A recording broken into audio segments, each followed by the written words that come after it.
100 ล้านแบบความรู้สึกกันนะพี่น้องเนาะแต่ว่าออกมาบ่ได้แต่ว่าออกมาบ่ได้แบบนี้ก่อนอื่นเฮาก็ในฐานะคนลาวเนาะเฮาก็ขอบคุณเนาะขอบคุณพี่ๆกู้ภัยประเทศไทยที่แบบว่าเขาไปช่วยเหลือพี่ๆกู้ภัยก็ทำแบบพี่น้องเต็มที่เนาะก็แบบมาช่วยเหลือด้วยแบบว่าด้วยใจมาทุ่มเทแรงใจแรงกายจริงเนาะเฮาในฐานะคนลาวเฮาก็สิเว้าตลอดว่าบ่มีประเทศใดที่แบบหวังดีแล้วก็ฮักคนลาวเท่าประเทศไทยนี่พี่น้องอันนี้คือเฮาสิเว้าตลอดเนาะว่ามันบ่มีประเทศใดที่แบบว่าจริงใจแล้วก็มีความเมตตามีความฮักมีความหวังดีกับคนลาวหรือว่าประเทศลาวเท่าประเทศไทยอีกแล้วพี่น้องสบายดีสวัสดีครับผมมื้อนี้เฮาก็สิมาเว้าเรื่องที่ว่าคนลาวติดถ้ำพี่น้องเนาะก่อนอื่นเฮาก็ในฐานะคนลาวเนาะเฮาก็ขอบคุณเนาะขอบคุณพี่ๆกู้ภัยประเทศไทยที่แบบว่าเขาไปช่วยเหลือแบบว่าคนลาวติดถ้ำพี่น้องเนาะก็คือหลายๆคนฮู้แหละแบบคือสิเว้าจั่งใดพี่100 ล้านแบบความรู้สึกอะนะพี่น้องเนาะแต่ว่าออกมาบ่ได้แต่ว่าออกมาบ่ได้แบบสินะเพราะว่าทีมกู้ภัยเนาะว่าสิเป็นทั้งไทยและลาวก็ได้ยุติการค้นหา2คนที่ติดอยู่ในถ้ำเนาะก็คือแบบว่าคนน่ะช่วยออกมาได้แล้วเนาะแต่ว่า2คนนี้ต้องยุติสาเหตุที่ยุติครั้งนี้ก็คือแบบว่าดินสไลด์ลงมาปิดหน้าถ้ำพี่น้องหินปิดหน้าถ้ำบ่สามารถที่จะ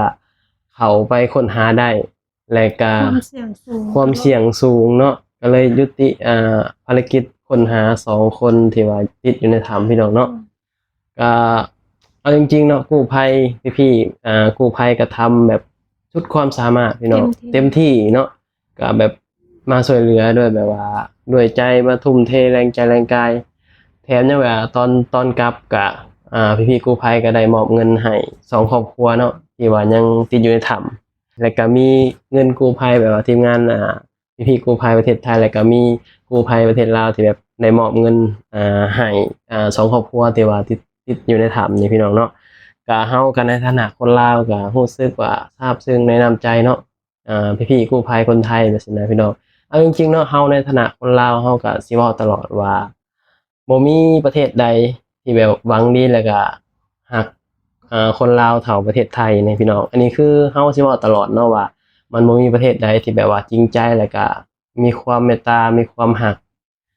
มีความหวังดีกับคนลาวหรือว่าประเทศลาวเท่าประเทศไทยอีกแล้วพี่น้องอันนี้กล้าเว้าได้เต็มปากเนาะไผสิเว้าจังได๋ก็สร้างไผสิแบบว่าคิดจังได๋ก็สร้างอันนี้เฮาบ่ได้เว้าเฉพาะเหตุการณ์นี้ใดที่ผ่านมาทุกเหตุการณ์แล้วก็ทุกๆอย่างที่ผ่านมาแล้วก็คนไทยนี่คือแบบดีกับคนลาวหลายแล้วก็ช่วยเหลือคนลาวหลายอย่างพี่น้องเฮาก็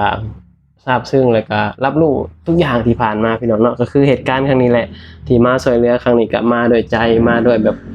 ความหวังอะเนาะมาด้วยความอยากช่วยนะพี่น้องเนาะแถมมาช่วยบ่ได้แบบมาช่วยซื่อๆก็แบบมอบเงินให้คืออย่างที่เห็นแหละก็มอบเงินให้มอบคือให้ทุกอย่างนะพี่น้องให้ทั้งแรงใจให้ทั้งแบบเงินทองแบบซี้นะคือมันหาใช้บ่ได้เอาจริงๆอะพี่น้องอันนี้บ่ความเป็นจริงได้มันหาใช้บ่ได้เนาะไผสิว่าเฮาแบบจังไดก็แล้วแต่อันนี้คือความเป็นจริงเนาะทุ่มเททุกสิ่งทุกอย่างแบบยอมเสียแบบสละทุกสิ่งทุกอย่างมาช่วยเหลือคนลาวเฮาในครั้งนี้เฮาก็ซาบซึ้งในน้ำใจเนาะก็บ่ฮู้ว่าสิขอบคุณจังไดพี่น้องเนาะก็ขอบคุณเนาะขอบคุณแบบขอบคุณหลายๆเนาะขอบคุณแบบจากใจพี่น้องเนาะในฐานะคนลาวคนหนึ่งเนาะเฮาก็บ่แม่นว่าคนที่ถามบ่แม่นว่าญาติพี่น้องเฮาแต่ว่าเฮาก็ในฐานะคนลาวเหมือนกันแล้วก็ในเพื่อนมนุษย์คือกันแบบซี้นะก็ขอบคุณพี่ๆแบบกู้ภัยประเทศไทยเนาะที่แบบเขามาช่วยเหลือ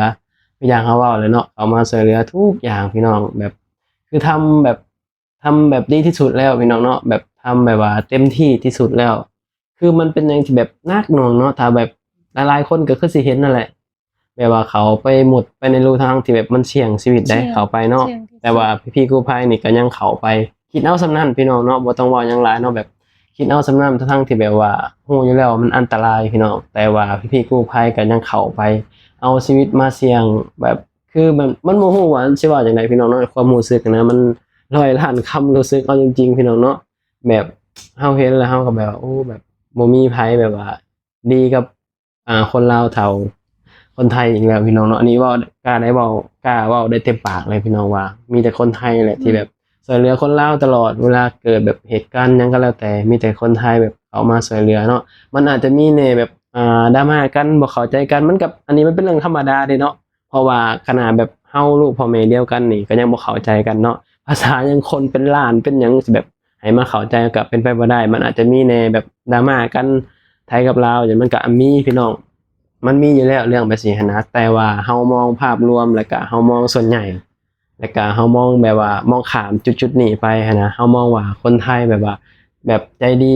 แล้วก็มีน้ำใจกับคนลาวเฮาแบบนี้นะเฮาบ่เคยมองแบบจุดน้อยๆแบบมาดราม่ากันแบบจุดเล็กๆน้อยๆสิส่วนตัวเฮาแล้วเฮาบ่เคยมองที่จุดนี้พี่น้องเนาะเฮามองแค่ว่ามีแต่คนไทยแหละที่เขามาช่วยเหลือที่เขามาแบบว่าให้ความแบบว่าอ่าช่วยเหลือทุกอย่างว่าสินะเห็นอกเห็นใจแบบสินะพี่น้องเนาะคืออย่างที่เหตุการณ์นี่แหละพี่น้องเนาะคือมันบ่แม่นว่ามื้อสองมื้อเลยพี่น้องมันตั้งแต่เท่าไรอ่า 14 15จนแบบวันที่6บ่มื้อนี้วันที่5ที่6แบบรวมๆแล้วมันก็โอ้หลายมื้ออะพี่น้อง10กว่ามื้ออะไปนอนอยู่หั่นไปกินอยู่หั่นแบบมันบ่แม่นง่ายๆเด้พี่น้องการที่แบบว่าไปใช้ชีวิตแบบว่าในป่าไปสินะแล้วก็บ่ฮู้ว่าสิเกิดหยังขึ้นไปสินะแล้วก็แบบทุ่มเททุกอย่างพี่น้องแบบเสียสละทุกสิ่งทุกอย่างของที่ติดอยู่ในถ้ำอะ เป็น มูลค่าเป็นล้านที่ว่าของติดอยู่ในถ้ำอะพี่น้องเนาะซึ่งบ่สามารถเอาออกมาได้พี่น้องเนาะพี่ๆกู้ภัยก็ต้องยอมปล่อยไปสินะนี่แหละเขาถึงบอกว่าโคตรแบบว่าโคตรซาบซึ้งแบบในน้ำใจแฮงเนาะแบบว่ายอมแบบยอมทุกอย่างอะเอาจริงๆเนาะยอมแบบว่าแบบความแบบโอ้เฮาบ่ฮู้ว่าสิว่าจังไดพี่น้องเนาะเฮาอธิบายบ่ถูกอีหลี เสีย เนาะ สละ แบบอธิบายบ่ถูกอีหลีพี่น้องเนาะแบบเห็นอะไรก็แบบเฮาว่า มันบ่มีไผแบบว่าทุ่มเทแบบแรงใจแรงกายก็ขอบคุณทุกๆอย่างเนาะแล้วก็ขอบคุณแบบทุกๆคนเนาะที่แบบว่าอ่ามาช่วยเหลือครั้งนี้เนาะคือแบบนี้พี่น้องเนาะอันนี้ เต็มที่แล้วแหละ อันนี้ก็คือแบบว่าก็พี่ๆกู้ภัยก็ทำเต็มที่แล้วทุกคนก็อยากแบบอยากให้ออกมาครบนั่นแหละแต่ว่าด้วยความแบบว่ามันหนักแฮงพี่น้องมันเป็นงานที่แบบว่าหนักหน่วงแฮงแล้วก็มันเป็นงานที่เสี่ยงเนาะเป็นงานที่เสี่ยงแล้วก็มันแบบค่อนข้างที่จะแบบว่ามันเบิดหนทางอีหลีนะมันสุดเลยนะพี่น้อง อุปสรรค แม่นมันอุปสรรคหลายสิ่งหลายอย่างนะมันสุดๆแหละอีหลีเนาะแบบพี่ๆกู้ภัยก็ ฝน กลับ กระตุกมือ ฝนก็ตกแล้วก็พี่ๆกู้ภัยก็กลับประเทศไทยครั้งนี้ก็แบบกลับด้วยความแบบว่าโศกเศร้าพี่น้องเนาะแบบว่าถึงแม้อาจจะซอยได้ออกมาหาคนแต่ว่าในใจอะก็ลึกๆก็จะแบบอยากให้ทุกคนออกมานะเนาะทุกคนก็แบบทำเต็มที่แล้วพี่น้องเนาะเฮาก็แบบรู้สึกได้ว่าแบบทุกคนแบบว่าทุ่มเทแบบว่าเต็มที่แล้วนะแต่ว่ามันก็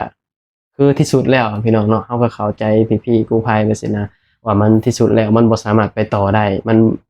เบิดวิธีทาง เล เลย ย ก็เสี่ยง แม่น เราก็บ่อยากเห็น แม่น คนที่แบบว่าเขาซอยบางทีก็แบบ อืม เสี่ยง คือแบบว่า ถอนกำลังออกมา แม่มันไปต่อบ่ได้แล้ว มันบ่สามารถที่จะ มี ไป แต่ค ต่อ วาม ได้ เสี่ยง มันมีแต่ความเสี่ยงเท่านั้นนะก็เลยแบบต้องถอนกำลังออกมาแล้วก็ต้องยุติการค้นหาพี่น้องเนาะก็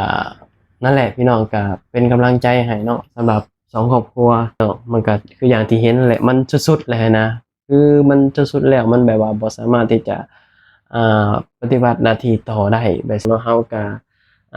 คืออย่างที่เขาเว้าเนาะเฮาก็อยากขอบคุณเนาะขอบคุณแบบว่าขอบคุณทางแบบว่าประเทศไทยหรือว่าพี่ๆกู้ภัยเนาะ ที่แบบคอยแบบส่งกำลังใจให้เนาะบอกว่าสิแบบว่าคนไปปฏิบัติหน้าที่แบบแล้วก็คนที่บ่ได้ไปนะคนไทยแบบนี้นะก็ส่งกำลังใจให้คนลาวเฮาแบบนี้นะพี่น้องเนาะก็พี่ๆกู้ภัยก็ทำเต็มที่แล้วพี่น้องสุดๆแล้วเนาะแบบมันเป็นงานที่แบบหนักสุดๆพี่น้องเนาะแบบมันบ่สามารถที่จะค้นหาต่อได้แบบนี้นะเพราะว่าคืออย่างที่เขาว่าเนาะว่ามันแบบดินมันสลายปิดหน้าถ้ำมันบ่สามารถที่จะเข้าได้นะ มันก็ต้องยุติการค้นหาพี่น้องมันก็ได้แบบสั่นแหละพี่น้องเนาะคืออย่างภาพที่หลายๆคนเห็นในสื่อโซเชียลอะไรพี่น้องก็สิประมาณนั้นเนาะคลิปนี้เฮาก็สิได้ปิดคลิปแล้วพี่น้องเอาไว้พอกันคลิปหน้าพี่น้องคลิปนี้ก็ไปแล้วสบายดีสวัสดีครับผม